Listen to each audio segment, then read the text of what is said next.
warahmatullahi wabarakatuh. Jumpa lagi dengan saya Ibu Suna dalam mata pelajaran pengembangan obat tradisional. Nah, hari ini kita akan membahas tentang dekok pekat. Dekoksi pekat adalah sediaan semi cair dipreparasi dengan cara dekoksi obat gubal dalam air. Dekoksi dipekatkan dengan penambahan madu atau gula invert.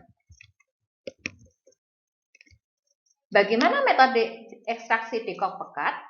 Ekstraksi menggunakan metode dekok merupakan metode ekstraksi dengan pelarut air yang mudah dilakukan tanpa harus menggunakan peralatan laboratorium maupun industri. Metode ini lebih aplikatif untuk diterapkan langsung ke masyarakat, terutama penjamah makanan dan konsumen buah segar. Nah, bagaimana prinsip kerja ekstraksi dekokta?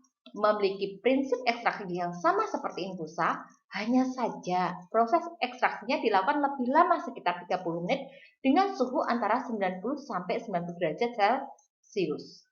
Metode ini biasanya digunakan untuk bahan yang keras dan tahan terhadap pemanasan. Bagaimana produksi dan penyimpanan dekok pekat? Nah, produksi dan penyimpanan dekok pekat ini harus memenuhi syarat sebagai berikut. Yang pertama nih, obat global didekoksi menurut metode yang sesuai untuk spesies individual dan disaring. Ekstrak halus diperoleh dengan cara pemengatan filtrat sehingga mencapai bobot jenis tertentu. Kecuali dinyatakan lain, serbuk halus obat global digunakan atau ditambahkan jika bentuk serbuk diperlukan sebagai bahan aktif sesuai dengan persyaratan. Ekstrak halus dipekatkan dengan penambahan sejumlah tertentu madu atau gula invert sesudah diproses. Serbuk halus obat global ditambahkan ke dalam dekoksi pemekatan, diaduk dan dicampur dengan baik. Kuantitas madu atau gula invert yang ditambahkan biasanya tidak lebih dari 3 kali ekstrak halus kecuali dinyatakan lain. Dekok pekat tidak boleh merangsang atau menunjukkan bau abnormal dan tidak boleh menunjukkan kristalisasi gula. Dekok pekat harus disimpan dalam kontainer kedap tertutup dan disimpan di tempat kering kecuali dinyatakan lain. Bukan untuk menjamin bahwa mutunya bagus atau mutunya memenuhi syarat. Nah, teman-teman, pengujiannya apa saja nih? Yang pertama ada pengujian bobot jenis relatif, kedua adalah pengujian material tidak larut, kemudian ada pengujian pengisian dan uji batas mikroba. Bagaimana perhitungan bobot jenis relatif? Timbang secara teliti dalam jumlah yang cukup dekoksi pekat yang akan diuji. Encerkan dengan 2 kali kuantitas air, timbang secara akurat dan campur dengan baik.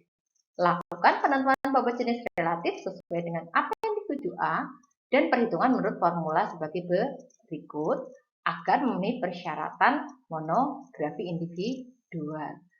Nah, ini ada catatannya nih ya. Tidak perlu dilakukan pengujian bobot relatif jika dekok pekat mengandung serbuk halus obat.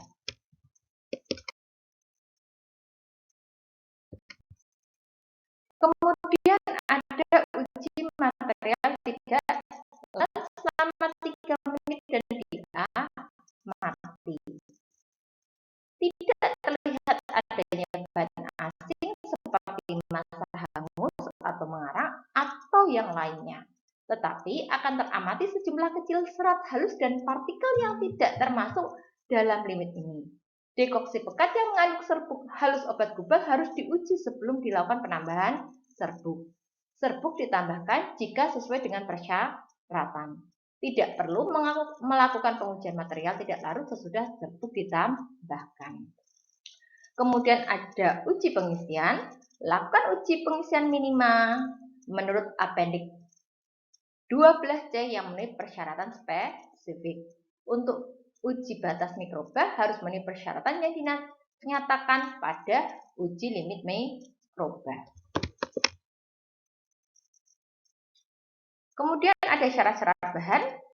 Nah, dekoksi bahan-bahan yang digunakan untuk dekoksi pekat ini harus tidak boleh beracun, tidak mudah terbakar, tidak eksplosif bila bercampur udara, viskositas secara kimia dan fisika. Kemudian ada syarat-syarat pelarut. Nah, pelarutnya ini tidak boleh toksik dan harus ramah lingkungan. Kemudian mampu mengekstraksi semua senyawa dalam simplisia, mudah dihilangkan dari ekstrak, tidak bereaksi dengan senyawa-senyawa dalam simplisia yang diekstrak, dan murah sekaligus ekonomi. Nah, contohnya apa nih Ibu? Nah, ini adalah contoh formula dekok adalah formula pembuatan dekok daun kersen, yaitu dicuci bersih dan ditiriskan hingga bebas air. Daun kersen yang telah kering dicincang melintang dan membujur, direbus dengan air mendidih selama 15 menit dengan perbandingan 500 gram daun kersen 50 ml air untuk dikonsumsi 50%. 15 menit rebusan tersebut didinginkan. Dinginkan daun kersen konsentrasi 50% dapat digunakan untuk membuat larutan konsentrasi 10%, 20%, 30%, dan 40% dengan pengenceran menggunakan aqua bites. Nah, apa nih keuntungan dan kerugian dekokta? Keuntungan metode dekokta, pertama, alatnya pasti sederhana dan simpel dong. Yang kedua, karena menggunakan alat yang sederhana dan simpel, otomatis biaya operasionalnya relatif rendah. Ada keuntungan, pasti ada kerugian dong. Apa nih kerugiannya? Yang pertama, zat yang tertarik kemungkinan sebagian akan mengendap kembali apabila kelarutannya sudah melewat jenuh atau sudah mendingin. Kemudian hilangnya zat-zat asiri dan adanya zat-zat yang tidak tahan panas lama. Di samping itu, simplisia yang mengandung albumin tentunya akan menggumpal dan menyukarkan penarikan zat-zat berkhasiat. Oke teman-teman, sekian dulu ya. Terima kasih. Wassalamualaikum warahmatullahi wabarakatuh.